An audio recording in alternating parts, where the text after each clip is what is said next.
Hello everyone, this is Mohit Choubey and you are watching Knowledge Brook. हम Knowledge Brook में एक नया कोर्स स्टार्ट करने जा रहे हैं जो है चाइल्ड डेवलपमेंट और पैडागोजी से संबंधित। यह जो सब्जेक्ट है यह मुख्य रूप से शिक्षक भर्ती पात्रता परीक्षाओं के लिए है। मतलब जैसे KVS, MPTET, DSSSB, REET, CTET और जितने भी स्टेट के टीचर एलिजिबिलिटी टेस्ट होते हैं उन सभी के लिए यह कोर्स रहने वाला है।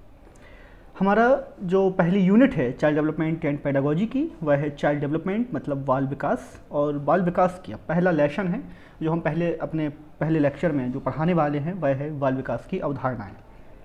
तो समझते हैं कि बाल विकास के कॉन्सेप्ट क्या हैं। तो उसको समझने के लिए सबसे पहले हम ये जान लें कि आज के हमारे डिस्कशन में कौन कौन से बिंदु कवर करने वाले हैं। हम सबसे पहले हम विकास की परिभाषा पर चर्चा करेंगे।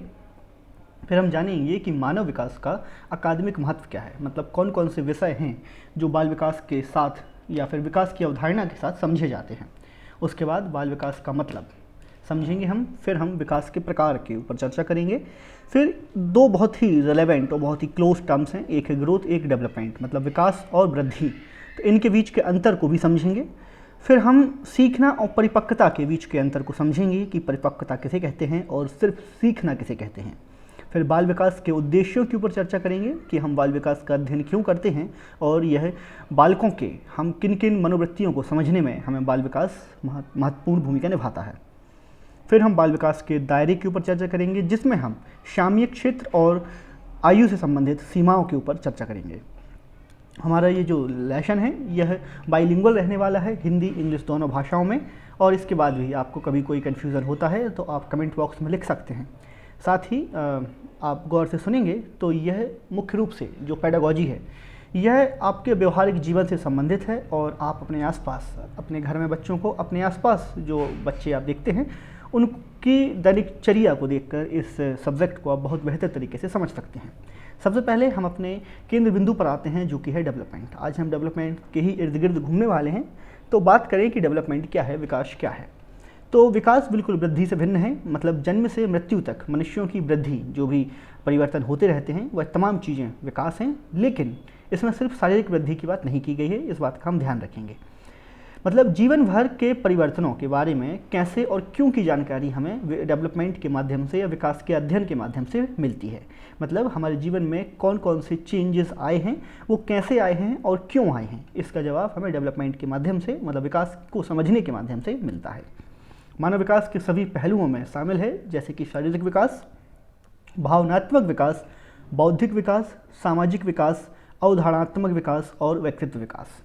मतलब सिर्फ अगर हम वृद्धि की बात करते तो वह शारीरिक हो सकती थी, लेकिन मतलब आकार में वृद्धि हो सकती थी, साइज में चेंज हो सकता था, आकार में परिवर्तन। लेकिन क्योंकि हम विकास की बात कर रहे हैं तो शारीरिक विकास जिसमें आपके पूरे शरीर में आपका शारीरिक रेशियो और जितना भी शरीर में समय के साथ, उम्र के साथ परिवर्तन आने चाहिए वो सभी शामिल हैं। भावनात्मक विकास कि आप किस समय किस तरीके की भावनाओं को प्रकट करेंगे और उनका सही, भावनाओं का सही समायोजन डेवलपमेंट या विकास की श्रेणी में आता है। बौद्धिक विकास कि आपकी बुद्धि को आप कितना ट्रेन करते हैं। उसके बाद समाज में आपको किस प्रकार अपने आप को प्रदर्शित करना है, कहाँ कैसे सामाजिक व्यवहार आपको रखना है, यह सामाजिक विकास के अंतर्गत आएगा। अवधारणात्मक विकास मतलब आप किस चीज़ को लेकर, किसी भी विषय को लेकर किस प्रकार की अवधारणा का प्रदर्शन करते हैं और आपका समाज को लेकर, आपको आपकी भावनाओं को लेकर, आपकी बौद्धिक स्थिति को लेकर, अपने आसपास के परिवेश को लेकर क्या अवधारणाएं हैं, उनको आपको सही रूप में विकसित करना बहुत महत्वपूर्ण होता है। उसके बाद व्यक्तित्व विकास, पर्सनालिटी, व्यक्ति का चरित्र जो उसके पूरी लाइफ का आईना होता है कि वह व्यक्ति किस प्रकार रहेगा, वह साफ सफाई पसंद करता है, उसकी बौद्धिक स्थिति क्या है, ये तमाम चीज़ें आपके व्यक्तित्व से आपकी प्रदर्शित होती हैं। तो व्यक्तित्व विकास भी एक महत्वपूर्ण पहलू यहाँ पर हो जाता है। बात करें कि यह केवल जैविक और भौतिक नहीं है, मतलब हम नहीं कह सकते कि यह सिर्फ बायोलॉजिकल या फिजिकल है, यह इन सब का समायोजन है। संज्ञानात्मक और सामाजिक पहलू जीवन भर जुड़े रहेंगे, मतलब cognitive and social aspect associated through the life. मतलब आपके समाज में आप किस प्रकार से बिहेव करेंगे और आप संज्ञान, मतलब आपका जो कॉग्निशन है, जो आपका माइंड है, वह किन चीज़ों को किस प्रकार से आत्मसात करेगा, ये तमाम चीज़ें विकास के साथ आपके जीवन भर चलते रहते हैं। विकास पूरे जीवन में एक महत्वपूर्ण बदलाव है, मतलब हर जीवन का हर महत्वपूर्ण बदलाव जो प्रोग्रेसिव हो और आपको एक नए मुकाम तक ले जाए, वह विकास है। अब हम बात करेंगे कि विकास को जो ह्यूमन डेवलपमेंट है यह और किन किन विषयों को पढ़ने में महत्वपूर्ण भूमिका निभाता है। सबसे पहले हम बात करेंगे बायोलॉजी, जीव विज्ञान, मतलब जीव का विकास पहले से आज तक किस प्रकार हुआ। तो बायोलॉजी समझने के लिए हमें ह्यूमन डेवलपमेंट को समझना महत्वपूर्ण हो जाता है। उसी प्रकार से एंथ्रोपोलॉजी, उसी से ही जुड़ा हुआ है ये, मनुष्य जाति का विज्ञान। उसके बाद सोशियोलॉजी, समाजशास्त्र या समाज विज्ञान। एजुकेशन, शिक्षा, बिल्कुल हम शिक्षा के विषय में ही फिलहाल पढ़ रहे हैं और शिक्षा के लिए विकास को समझना आवश्यक होता है। हिस्ट्री, मतलब इतिहास में किस प्रकार परिवर्तन हुए और उन तमाम विकासों का अध्ययन हिस्ट्री के माध्यम में, हिस्ट्री के विषय में हमें समझना आवश्यक हो जाता है। इसी प्रकार से मनोविज्ञान भी। अब हम बाल विकास के मतलब पर चर्चा करते हैं। इसका मूल रूप से वृद्धि, परिवर्तन और स्थिरता, मतलब जो विकास है यह समायोजित करता है वृद्धि को, जीवन पर्यंत होने वाले परिवर्तनों को और अंततः एक स्टेबिलिटी या व्यक्तित्व की स्थिरता को। अब यह शुरू होता है गर्भधान से, मतलब जब एक बच्चा माँ के वॉम में, उनके गर्भ में आता है और जब तक वो एडोलेसेंस, वयस्क नहीं हो जाता, तब तक बाल विकास चलता रहता है। हार्लॉक ने 1959 में एक डेफिनेशन दी है। तो ये कहते हैं कि डेवलपमेंट मीन्स अ प्रोग्रेसिव, मतलब प्रोग्रेसिव का हम समझेंगे कि एक हर चीज़, मतलब एक पॉजिटिव, एक आज के बाद कल कुछ नया होगा, कल कुछ ज़्यादा होगा। तो एक प्रोग्रेसिव सीरीज ऑफ चेंज, मतलब जैसे बच्चा आज सिर्फ अपने हाथ पैर हिलाना सीखा है, कल वो करवट बदलना सीखेगा, वो चलना सीखेगा। That occurs in an orderly predictable pattern, मतलब इनका एक व्यवस्थित क्रम है जिसको हम पूर्वानुमानित कर सकते हैं। मतलब आज अगर बालक हाथ पैर हिला रहा है तो हम ये कल्पना करते हैं, हम ये पूर्वानुमान लगाते हैं कि कल ये करवट बदलना सीखेगा, सरकना सीखेगा। तो हर चीज़ का एक क्रम है और हर एक चेंज अगले क्रम के लिए एक पूर्वानुमान है। In results of maturation and experience, तो यह प्रगतिशील श्रृंखला के परिवर्तन लास्ट में आपको एक परिपक्वता की तरफ ले जाता है।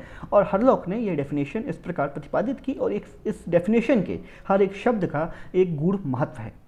तो बिल्कुल कई बार MPPS, MPTT और जितने भी एग्ज़ाम्स हैं जिनमें बाल विकास आता है तो स्टेटमेंट बेस्ड क्वेश्चंस पूछ लिए जाते हैं। तो हार्लॉक के स्टेटमेंट को हम याद रखेंगे। ये बात करते हैं कि विकास कितने प्रकार का होता है। तो विकास को हम कई सारे प्रकार से समझ सकते हैं। तो उनमें से कुछ महत्वपूर्ण जो विकास के प्रकार हैं वो हमने यहाँ पे पढ़ेंगे। सबसे पहले फिजिकल, शारीरिक, मतलब आपकी शारीरिक बनावट में जो विकास होता है, आपके जॉ लाइन वगैरह का प्रॉपर डेवलपमेंट होना, आपके लिम्स, आपके हाथों का, पैरों का, कंधों का, छाती का प्रॉपर डेवलपमेंट होना, ये फिजिकल शारीरिक विकास में आ जाएगा।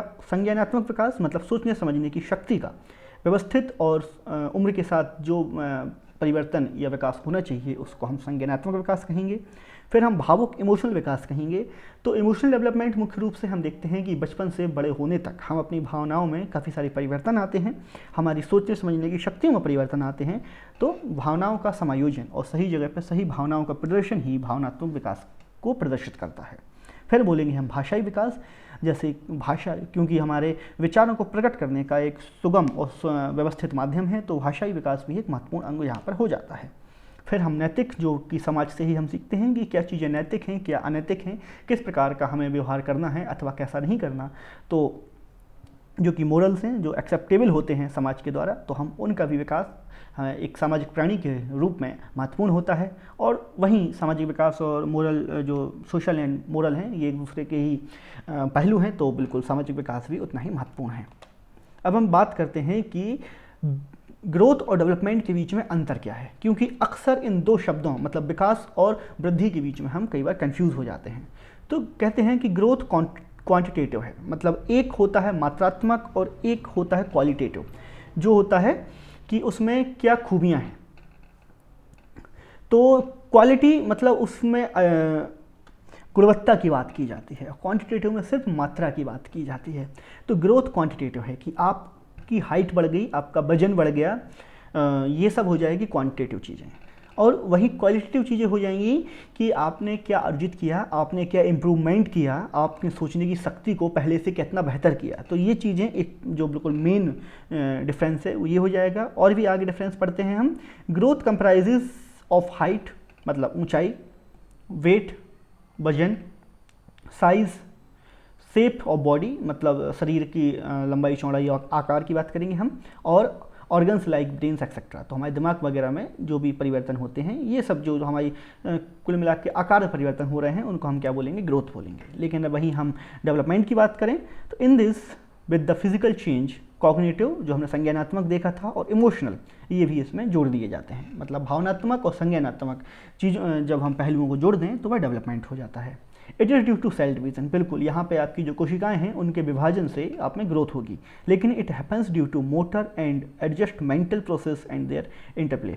मतलब आपके जो तंत्र हैं, आपके शरीर के जितने भी तंत्र हैं, उनका सुचारू सुव्यवस्थित, आपके बुद्धि का सही जगह पर सही उपयोग, आपके संज्ञानात्मक शक्तियों का सही उपयोग, इन सब चीज़ों को हम जब पढ़ते हैं तो वह डेवलपमेंट हो जाता है। विकास और वृद्धि, यहाँ पे जो डेवलपमेंट है वह विकास है, और ग्रोथ सिर्फ वृद्धि की बात करता है। Growth is for limited period, आपकी एक उम्र के बाद ग्रोथ रुक जाएगी, आपकी हाइट रुक जाएगी।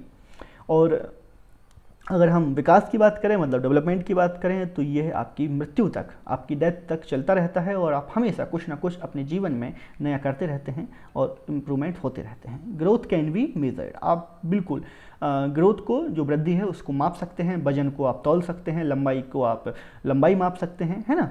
लेकिन अगर आप डेवलपमेंट की बात करें तो it can be observed bye matured behaviour, आप इसको एक परिपक्व मानसिकता के साथ, एक परिपक्व आपके बिहेवियर के साथ ही आप इसको मेज़र कर सकते हैं। अदरवाइज़ आप इसको मात्रा के रूप में नहीं माप सकते, क्योंकि ये मात्रात्मक नहीं है, ये गुणात्मक है। तो हमें लगता है कि आपको ग्रोथ मतलब विकास और वृद्धि के बीच में अंतर समझ में आ गया होगा। अब हम आगे एक और डिफरेंस के बारे में बात करते हैं, जो है सीखना और परिपक्वता। तो कहा जाता है कि हमने सीख लिया और हम परिपक्व हो गए। मतलब जब परिपक्वता को हम ऐसे समझेंगे कि जब जो आपने सीखा है उसमें आप 100% निपुण होने लगें, जब आप उसमें आपकी जो दक्षता है वह आप दक्ष से दक्ष होने लगें, तो हम उसको मैच्योरेशन या परिपक्वता कह सकते हैं। तो हम सबसे पहले लर्निंग की बात करें, जिसको हम कहते हैं सीखना। तो अनुभव, प्रशिक्षण, शिक्षा के माध्यम से ज्ञान, कौशल, व्यवहार प्राप्त करने की प्रक्रिया है। मतलब आपको अनुभव जो भी हुआ उससे आपने सीखा, आपको किसी प्रकार का प्रशिक्षण दिया गया, जैसे ये जो शिक्षक बनने के लिए भी प्रशिक्षण होते हैं, जो हम D.Ed B.Ed करते हैं। उसके बाद शिक्षा के माध्यम से हमें शिक्षा दी जाती है कि हम डिफरेंट सब्जेक्ट्स को, अलग अलग विषयों को पढ़ते हैं, हमें ज्ञान मिलता है, हम अपने कौशल का विकास करते हैं। उसके बाद व्यवहार और से हमें जो और तमाम चीज़ें प्राप्त होती हैं, वह सभी हमारी लर्निंग है, मतलब हमारा सीखना है। वहीं हम मैच्योरेशन, परिपक्वता की बात करें तो मानसिक या शारीरिक रूप से परिपक्व या विकसित होने की प्रक्रिया। यहाँ सिर्फ आपने बाहर से ग्रहण किया है इन चीज़ों को, लेकिन जब आप मानसिक और शारीरिक रूप से परिपक्व हो जाएं, तैयार हो जाएं, तो उस प्रक्रिया को हम मैच्योरेशन कहते हैं। मुख्य रूप से एक मानसिक प्रक्रिया है। लर्निंग सिर्फ मानसिक प्रक्रिया है कि आपने अपने मन में, अपने दिमाग में उन चीज़ों को सीख लिया, आपने उसके लिए अपने आप को स्किल्ड कर लिया। लेकिन मानसिक और शारीरिक विकास दोनों हैं, यहाँ पे आपके मानसिक के साथ साथ शारीरिक भी हैं। मतलब आपने देखा कि एक प्लेयर खेलता है, आपने मन में देखा, आपने अनुभव किया, आपने उसको देख के सीख लिया कि हाँ वो ऐसे खेलता है। लेकिन आपने जब उसको खेल के देख लिया, आपके शरीर ने आपके मस्तिष्क के साथ साथ दिया, तो वो आपका मैच्योरेशन हो जाएगा। अनुभव, अभ्यास, प्रशिक्षण और शिक्षा के माध्यम से होता है। मतलब ये जो लर्निंग है, ये आपको अनुभवों के माध्यम से होगा। अभ्यास करेंगे, आप बार बार किसी चीज़ को दोहराएंगे, उसके बाद आपको प्रशिक्षण मिलेगा, और जो आपको शिक्षा दी जाएगी उसके माध्यम से होगा। लेकिन व्यक्तिगत विकास के माध्यम से आपका मैच्योरेशन आता है। मतलब जो लर्निंग है वह हर व्यक्ति को एक साथ दी जाती है। क्लास में हर व्यक्ति एक साथ सीखता है, लेकिन उनमें से कुछ लोग होते हैं जो मैच्योर हो जाते हैं, कुछ खास गुणों के लिए वो परिपक्व हो जाते हैं। बाहरी उत्तेजनाओं के कारण होती है, आपको बाहर से उद्दीपक मिलता है कि आपको लर्निंग करनी है, लेकिन आपका जो मैच्योरेशन है यह बाहरी उत्तेजनाओं के ऊपर निर्भर नहीं करता, यह आपकी अंदर आपकी जो शारीरिक क्षमता है उस पर भी जो मैच्योरेशन है वह निर्भर करता है। तो परिपक्वता विकास की सीमा तय करता है, लेकिन एक महत्वपूर्ण बात यह है कि जहाँ आप मैच्योरेशन की तरफ आ जाएं, वहीं आपकी जो विकास की सीमा है वह मतलब समाप्त होने लगती है। मतलब जब आप सोच लें कि आप एक अच्छे शिक्षक हैं, एक एग्जाम्पल दे रहा हूं मैं, तो हो सकता है कि आप नए ज्ञान के अर्जन के विषय में ना सोचें।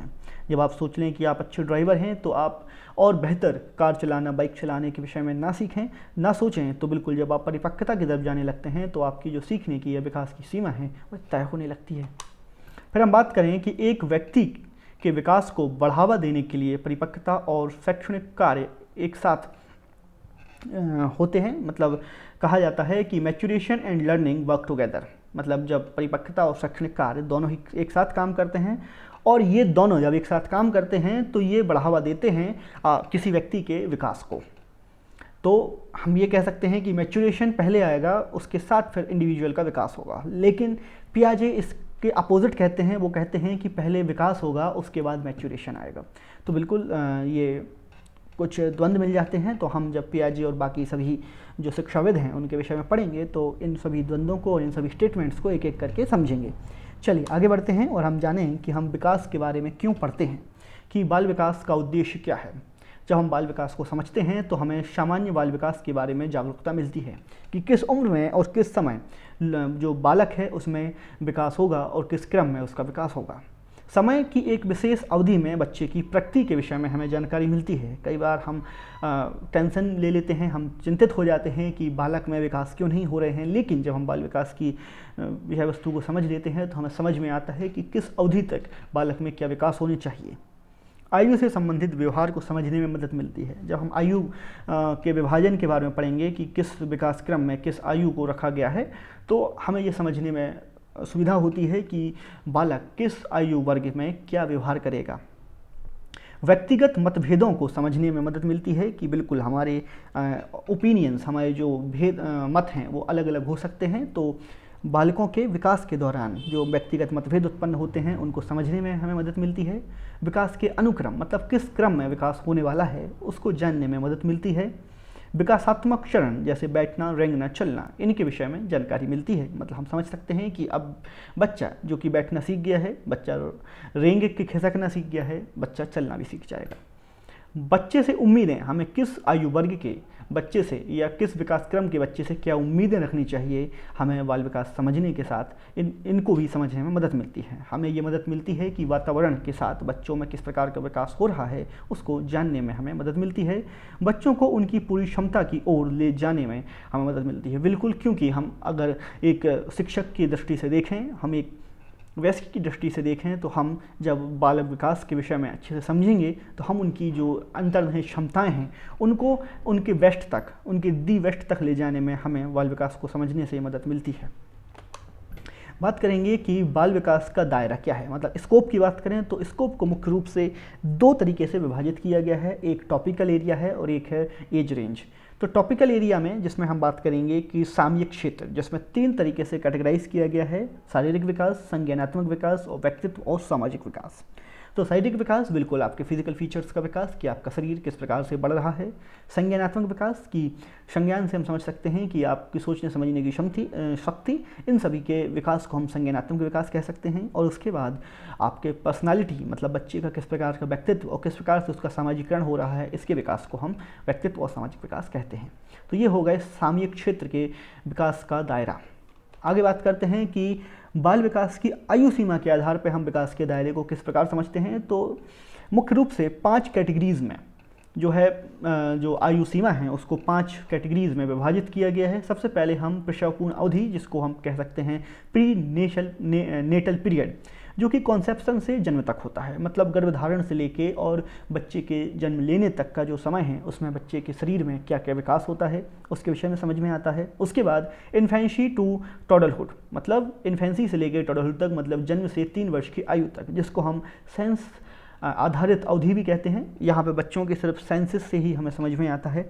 और बहुत सारे ऐसे बच्चों के सेंसेस होते हैं कि जो धीरे धीरे डेवलप होते हैं, जैसे माँ की आवाज़ को पहचानना, अपनों जो उनके परिवार के लोग हैं उनकी सुगंध और उनकी आवाज़ को पहचानना। कई बार आप देखें कि छोटे बच्चे अपने घर वालों की आहट को, जैसे अगर पिताजी जॉब पर जाते हैं तो उनकी गाड़ी की आहट से एकदम से बच्चे अपने पिता के पास जाने के लिए उत्सुक होने लगते हैं। प्री स्कूल जो 3 से 6 वर्ष की आयु होती है, तो इसको हम टॉय एज कहते हैं। तो आमतौर पर बच्चे इस दौरान अपने खिलौनों में ज़्यादा मस्त रहते हैं और उनका जो सर्वस्व है वो उनके खिलौनों में ही रहता है और काफ़ी इंजॉय करते हैं वो अपने खिलौनों के साथ। मिडिल चाइल्डहुड जो 6 से 12 वर्ष की आयु होती है, जो ट्रबलसम एज होती है। यहाँ से 6 से 12 वर्ष की आयु में बच्चों के साथ धीरे धीरे बदलाव होना शुरू होते हैं। 12 वर्ष की आयु में वो एडोलेसेंस में प्रवेश करने लगते हैं और यहाँ पर उनको अपने शरीर के विकास के साथ समाज में अपने आप को इन्वॉल्व करना भी सीखना होता है। उसके बाद एडोलेसेंस आता है, जो सबसे ज़्यादा आइडेंटिटी क्राइसिस वाला समय होता है, किशोरावस्था।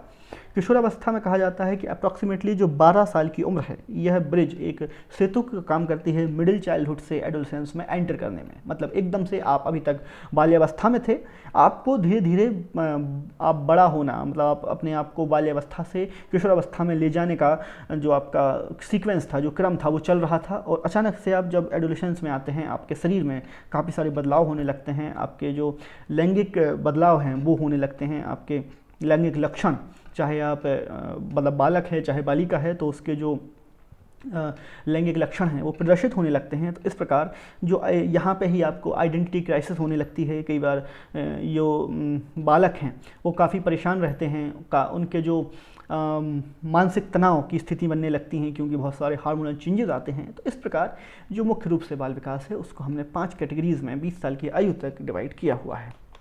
तो यह था बाल विकास की जो अवधारणा है उससे संबंधित लेक्चर, और उम्मीद करते हैं कि आपको वह तमाम बिंदु जो इससे संबंधित हैं वो समझ में आए होंगे। हम इसी प्रकार अगले वीडियोस और अगले टॉपिक्स पर लाते रहेंगे। जब तक के लिए धन्यवाद, और बने रहिए हमारे साथ। नॉलेज ब्रूक की सीरीज़ में आपका हमेशा स्वागत है, और कमेंट करके हमें अपने सुझाव देते रहिए।